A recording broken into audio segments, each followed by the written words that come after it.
car targeted. Hey, stop doing shit to my car. He just wanted to try eating instant noodles with a spoon, yet noticed something weird outside until he walked out with the instant noodles, only to find his cheap beat-up car targeted. Hey, stop doing shit to my car. His weak warning clearly failed to scare off the two car thieves. They did not leave, instead charged forward aggressively. The second the man pulled out a dagger, his pupils suddenly widened sharply. He instinctively splashed the noodles all over the man. After grabbing the pistol, he strangely activated his killing instinct.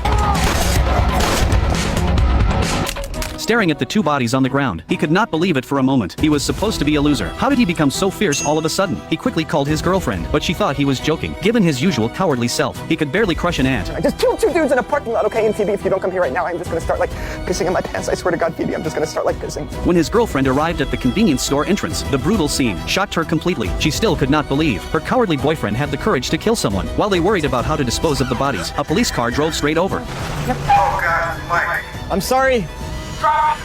His name is Mike, a super agent built with heavy government funding, yet due to project failure, his memory was forcibly sealed, hidden in a remote small town. Due to his extremely timid personality, he soon became the town's famous loser boy. Luckily he had a convenience store job to barely get by, yet this shut-in loser somehow had a gorgeous shiny girlfriend who never looked down on him and lived with him for 10 years. It was Phoebe's company that brought light to Mike's dull life. He saved hard to buy a diamond ring, planning to take his girlfriend to Hawaii on vacation, then proposed to her on one knee romantically. But as soon as he entered the airport, he rushed to the toilet throwing up violently. Mike himself could not figure out why he felt unexplainable fear whenever he planned to leave town. Too scared to go through with it, he returned to town with deep guilt alongside his girlfriend. Phoebe felt disappointed, her eyes turned red, yet never blamed him. What Mike did not know, every detail of his life in town was strictly monitored by the CIA to ensure absolute safety. Project leader MS Lon was stationed in town, but Mike's attempt to leave the country was labeled an uncontrollable threat by senior officials. Ambassador. The Ultra program tough guy is active. Wise message Howell is the target. What? He'll be eliminated within 24 hours. After receiving the coded message, MS Lon immediately protested to her superior, demanding the elimination mission be stopped. Mike was the only survivor of the modification project, the fruit of her lifelong hard work. If their only survivor died, billions of dollars of investment would go to waste, but her superior did not care. Only eliminating all potential threats could secure his position in the agency. You're my fucking dog here, okay? Now get the fuck out of my fucking office. She already saw Mike as her own child, now humiliated face-to-face by her superior. MS Lon refused to give up, driving back to town right away. After finding Mike at the convenience store, she decided to illegally unlock his potential. Mandelbrot set is in motion. Echo choir has breached.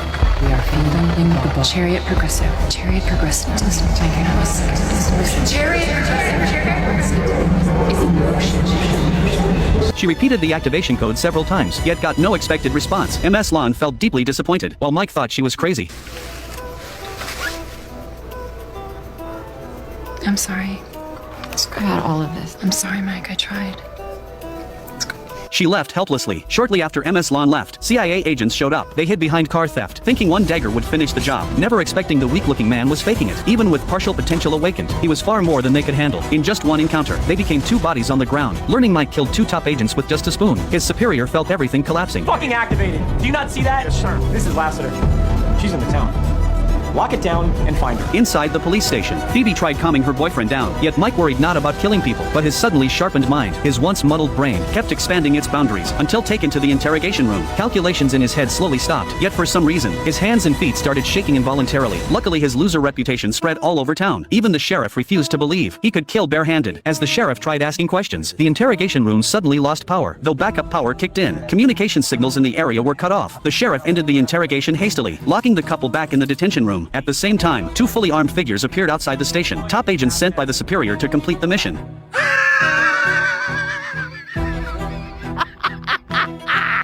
After wild laughter, the codenamed She-Man charged first, storming the police station with a machine gun. The codenamed Big Fool circled around, opening fire directly upon finding Mike. Luckily officers blocked the bullets, becoming unlucky victims. Phoebe swatted his gun away, yet was no match for him. After slapping Phoebe away, he choked Mike hard, letting out his signature wild laugh. Unexpectedly under threat, Mike's potential awakened again. Power sealed inside burst out instantly.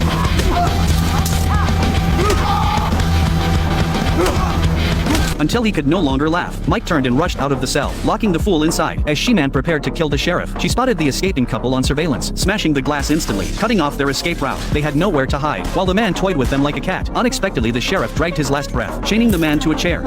Get out of here! They barely escaped outside, only to be stopped by the female killer. She pulled the safety pin, throwing a grenade at them. Mike caught it instinctively, realizing the danger at once, throwing it back right away. Honestly, the grenade was extremely powerful, yet the blast only left the female killer half dead. After calming his frightened girlfriend, Mike walked up to her. Since the grenade failed, he had to kill her personally. The crisis temporarily passed, yet everything that happened tonight, along with Mike's odd behavior, terrified Phoebe. Equally confused Mike tried his best to comfort her, planning to drive her to his friend for help. Let's just get in my car.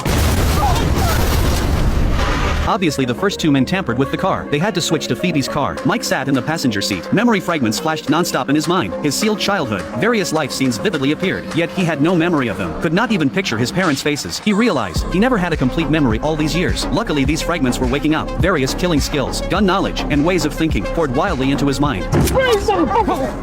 Oh shit, Mike, shoot! Bruce, what the fuck you doing here, man? Can you come over? Yo, get inside right now, man! Ross was a small-time drug dealer, Mike's only close friend. The military had blocked the whole town, hunting Mike and MS Lon, claiming they contacted lab monkeys, needing full quarantine checks. The fuck do you know, that monkey fucking motherfucker, man? Something very weird is happening to me tonight, okay? And I don't know what it is, but I keep, killing people, okay? And there's a chance I may be a robot. Oh shit. Yo, I look at the fucking monkey virus. Though Mike tried explaining, Ross refused to believe. In an instant, Mike snatched his pistol, shocking Ross completely. Though he had no plan to report Mike, fearful of catching the virus, he locked them alone in the basement. Fluorescent lights upset Phoebe greatly, while Mike looked amused, even slightly excited. Little did they know, CIA's manhunt had begun. One agent pumped poison gas inside through air vents, another shot directly, killing Ross and others without hesitation. Sensing danger, Mike rushed to the door, with over half his potential unlocked. Dealing with such men was easy. Noticing gas spreading fast, Phoebe grabbed a gas mask for herself, then pulled Mike to escape. With one confident raise of his hand, he killed the gas-releasing agent instantly. Seeing Mike throwing up violently, Phoebe found antidote from the agent, injecting it into Mike. Dropping her usual softness, she shouted at Mike loudly, begging him not to pass out. Yet under gas influence, memories of his girlfriend flashed in Mike's mind. These fragments felt strange yet familiar, proving one thing clearly: Phoebe's identity was never as simple as it seemed. He pushed Phoebe away, questioning her about the truth. Under Mike's pressing questions, Phoebe finally admitted her agent identity. She also worked for the CIA, tasked with monitoring amnesiac Mike, ensuring he acted normally. Learning the truth, Mike broke down. The girlfriend he loved deeply turned out to be his watcher. Mike ran away wildly. Phoebe chased closely behind. One tried hard to explain. The other only felt heartbroken. After years together, she had long fallen for kind Mike, yet Mike lost control emotionally, refusing to listen to her. While they argued, a military Hummer crashed into them. The man was none other than Big Fool missing a front tooth. He dragged Phoebe out, shooting several times continuously.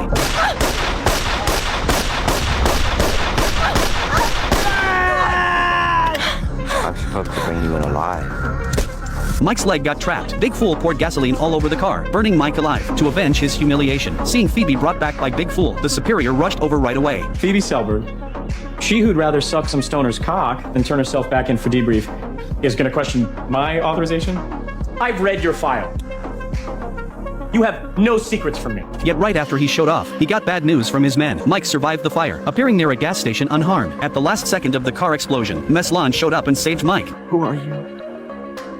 And what did they do with my girlfriend? When you were arrested, when you were 18, for the acid. That was when we first met. I was recruiting people for a program called Wise Man. MS Lon told him the whole truth. 4 years ago, to create super agents, the government launched a secret human modification project, trying to rewrite genes to unlock more human potential. Yet due to technical flaws, only Mike survived out of 300 test subjects. The project had to stop. Mike nearly got eliminated too. MS Lon used all her resources, convincing seniors to seal Mike's memory, hiding him in the remote town. Phoebe, as his monitor, actually finished her duty years ago, yet she refused her superior's transfer order, insisting on staying with Mike. Only then did he finally understand Phoebe's feelings. Yet before he could do anything, enemies broke in. Seeing MS Lon injured, Mike flew into rage, sentencing the man to death directly. The other agent dared not hesitate, opening fire continuously. Facing full power attacks, Mike could barely lift his head as he wondered how to fight back. A frying pan flew toward him. After quick calculations, Mike tossed the pan in the air, seeming casual, yet with precise calculations.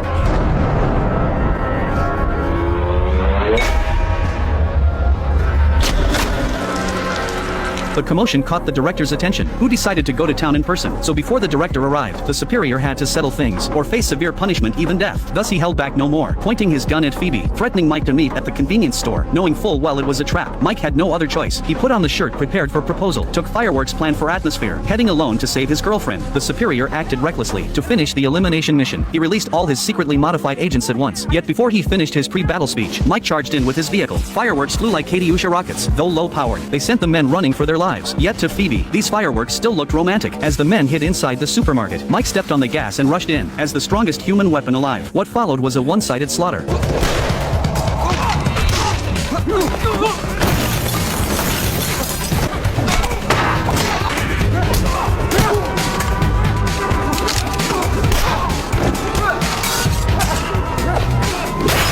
Mike fought harder, his genes fully awakened. He lit the last firework, grabbing a sledgehammer and charging forward. With constant screams and tearing sounds, Mike killed all of them. After some time, two figures appeared from thick smoke, helping each other walk out of the supermarket. The outside was fully surrounded by the military. Under helicopter searchlights, Mike made a decision. He knelt on one knee before Phoebe, taking out the long-prepared diamond ring, moved deeply by this unique proposal. Yet right after Mike put the ring on her finger, a single man ruined the moment.